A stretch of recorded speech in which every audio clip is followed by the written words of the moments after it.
So we're going to talk about college readiness. Why is it so important to talk about? Well, if you look at students across the board, after six years in college, 60% have earned their degree. That may not sound like a very high rate, but that is the national average after 6 years, not 4 years. For students with learning differences, after 8 years, 41% have earned the degree. So there's a real discrepancy there for neurodivergent students. And most students with a learning difference do not disclose their disability while they're in college.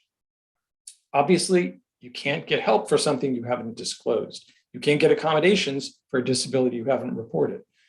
So getting those necessary supports and accommodations is critical to success, and being ready for college is critical. It's not just about whether you can get in, it's about whether you can get through and get out.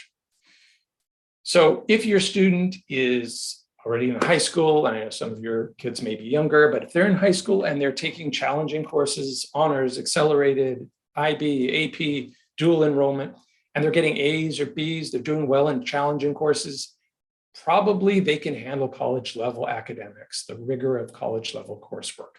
That is the least of my concern with these kids, whether they are capable of college. The question is whether they are ready for college.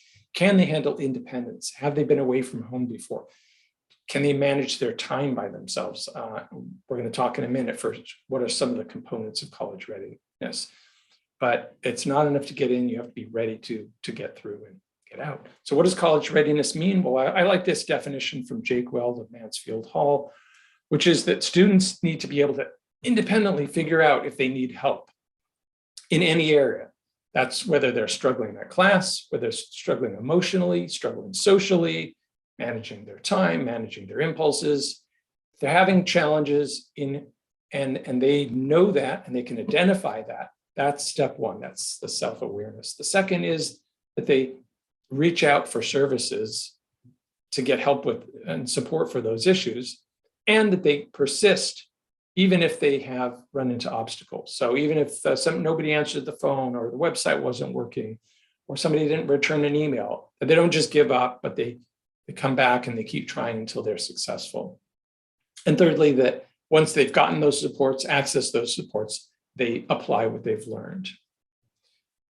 College, for those of you who've been to college, you well know that it's very different from high school. One of the key ways in which it's different is that there's a lot fewer hours in class in college, and a lot more unstructured hours, and a lot more hours of assignments that you typically have to complete. And in high school, if your child is getting supports, those tend to be delivered in a very automatic, regimented way, where the student doesn't have to seek them out or raise their hand. In college, there's lots of different resources available, but students have to speak up and seek those out, or they won't get them. I like to break down the readiness skills for college into three main categories. The first is being aware. What are you good at? What do you need help with? Self-awareness. The second is self-advocacy, and you'll see there's some overlap with the previous definition, that you will seek out the resources to get help for those challenges, that you'll make your own appointments. Students are usually used to having parents do all that for them when they're in high school, but that shift has to take place to succeed in college, because it's the parents coming to college with them, which is unlikely. They've got to do all that themselves.